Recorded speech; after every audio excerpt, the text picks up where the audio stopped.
Welcome to the Brighter Life Show. Our guest today is Faust Ruggeiro. He is the author of the Fix Yourself Anger Handbook. He has written a book called the Fix Your Empowerment series. It's a series of books, and we're actually going to be talking about the Fix Your Anger Handbook, which is his latest installment. So hi, and welcome to the show.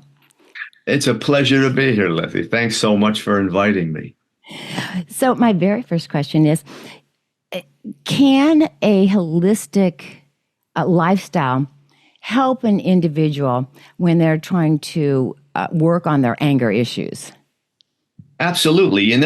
Even when I counsel people, I tell them anger is not one-dimensional. So we always go holistic with it. We start with the body and what you're putting into your body. We talk about keeping a positive flow and enough sleep and diet that is conducive. If you're drinking 7 cups of coffee a day and you're saying, I'm angry, I said, well, you're accelerating yourself enough that might be the case. What medicines you put in your body, inflammation is a horrible thing that comes in and just wreaks havoc with the body. It's going to make you angry. You're going to be in pain. Sometimes you realize the pain. Sometimes you don't even know it's there.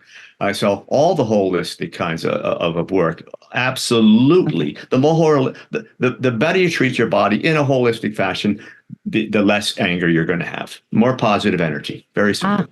Okay. Well, how would you describe, in particular, like an angry person, their inner dialogue or their inner language? How does that actually look?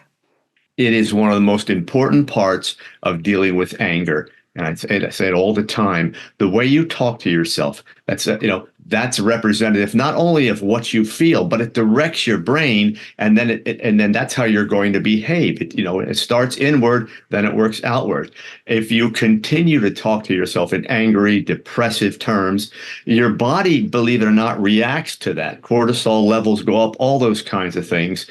And your brain has that much power. So I try to teach people how to relearn the way to talk to yourself. It's not skip through the daisies. I'm wonderful and I'm lovely. It is, the first is purging. I purge all the negative stuff out of my head. I'm not going to think about that when it starts.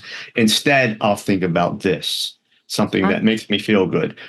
So you're taking one out and you're replacing it with something that's better. It's such a great way to start things. Does everyone have an internal dialogue? Oh, sure. We think with language. We may not know it. Some things we do are just, you pick up a fork. That you're not going to say I'm picking up the fork. Okay. A lot of it's autopilot. But if anything that makes that is important to us, we're going to think about it with language.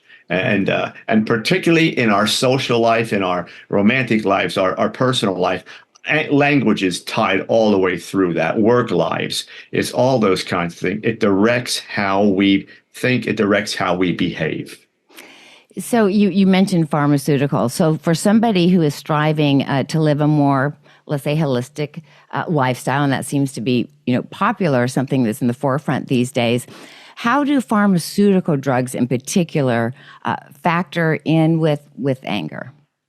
Well, what they do, they're all designed to do something different, but primarily, if you're sick, if you have cancer, okay, there are things you have to do. But people, when I started counseling people, 5% of the people maybe were on things for medicines for depression or anxiety. Now it's 70%. Now, somewhere along the line, we got off track.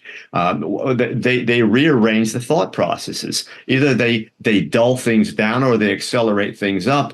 And you're just not no longer attaching to your core anymore. You're not working with the abilities you have. We talk about the power inside us. They get in the way of all of those kinds of things. And because you're not dealing with causes of any problems, you're not putting yourself in a position to train your brain. which is what we want here. Train your brain, train your body. Those things are quick fixes. Well, I don't have to do that. It's instead of dieting and exercising, I'll take a pill. So that's going to make me lose weight. Really? No, it's not going to happen. Yeah. And stop taking the pill and the weight will come back on. Take the pill for a long time. You'll have physical problems because of the pill. So, you do things in good natural form. And you also tell people, I'm just assuming that about when they're coming off of medicine, how to wean themselves, and there may be some extra anger associated during that weaning process. Always. You come off any medication slowly, anything you're doing. When I get people off cigarettes, what that's a horrible and addiction, and they'll say, well, it's just coming off it. When I say, well, why are you on them? Why do you even smoke? Because it makes no sense. Well, it makes me calmer. I said, no, it doesn't. When you smoke one cigarette, after you're done, you begin the withdrawal process. So the next cigarette will calm you down from the withdrawal you built up because of the last cigarette. You always, but you always, answer your question, you always come off slowly because any medication is changing what your body does. And you may not go into shakes and headaches and throw up and do all, but you may find yourself a bit more irritable, and your body's going to be doing some things coming off the medicine. Even though it may be good for you, it's a shock to your system to come off it. Take it slowly. Okay, excellent. Now, you also mentioned purging. So, how does it actually apply to the healing process? And what is purging? When I talk about purging to people, it is removing negative things, toxic things from your life, things that don't work. So if you're talking about a physical way of doing it, it's what you put in your body. If you get up in the morning, again, you have your coffee, and then you go to lunch and you get that the Subway sandwich with the bread that's 3 times thicker than it needs to be, and the cold cuts, which are full of nitrates and everything else. Then you have your pizza at night, and then at night it's chips and soda and what. You're really killing yourself.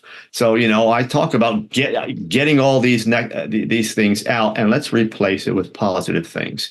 That's physical, that's mental, whatever it may be. What your thinking is like, who you're associating with. If you want to have a great social life, and the only thing you're doing is screaming and yelling at people and going on Facebook and attacking, and we want to get all the negativity out. So we identify all those. Then we're going to replace it with good, positive stuff.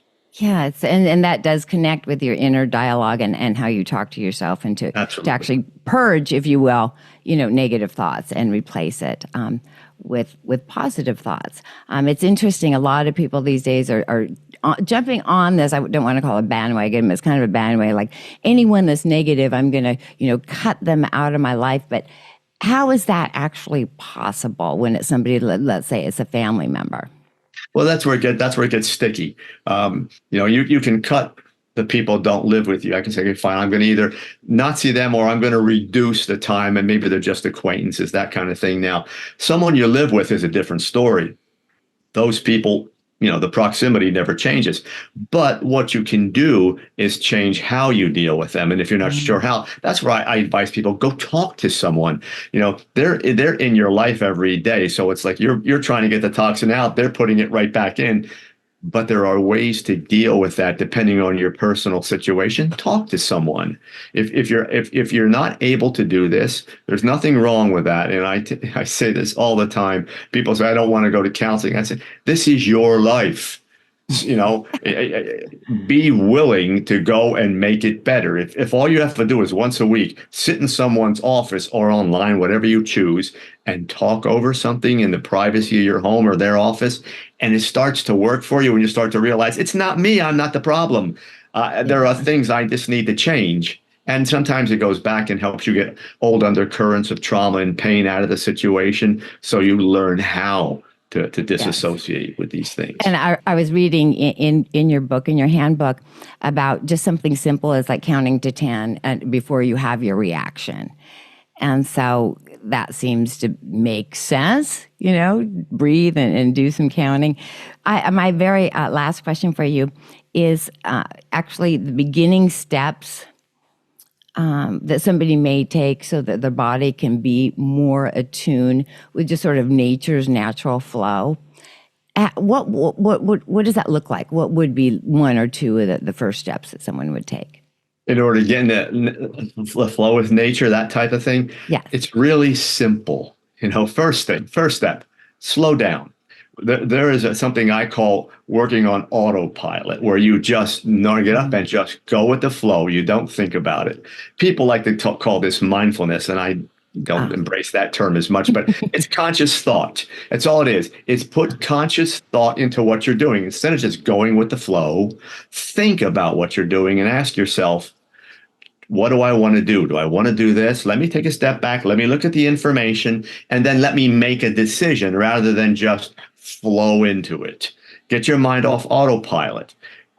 Be the master of your own thought process. I keep telling people that's a huge one to get things started.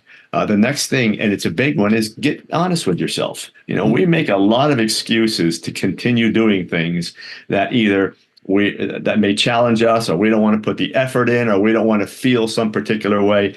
And I just say, be brutally honest. It might hurt a little bit, but when you get to the point that it's uncomfortable, that's where the change has to occur. You can identify it right there, but you got to get honest with yourself. So once that happens, you can actually see some positive results. Absolutely. Absolutely honest with you. Well, I just want to thank you so much for joining me on the show. And how can people get in touch with you? Best way is my website, faustruggeiro.com. It's my name, and there you'll find everything, all about the books. There's excerpts from the books so they can see if they like them or not. The contact link for me is there. All media appearances are there, but I do return emails if people contact me. Okay, excellent. Well, thank you so much. I really appreciate you and what you do. It's been a pleasure.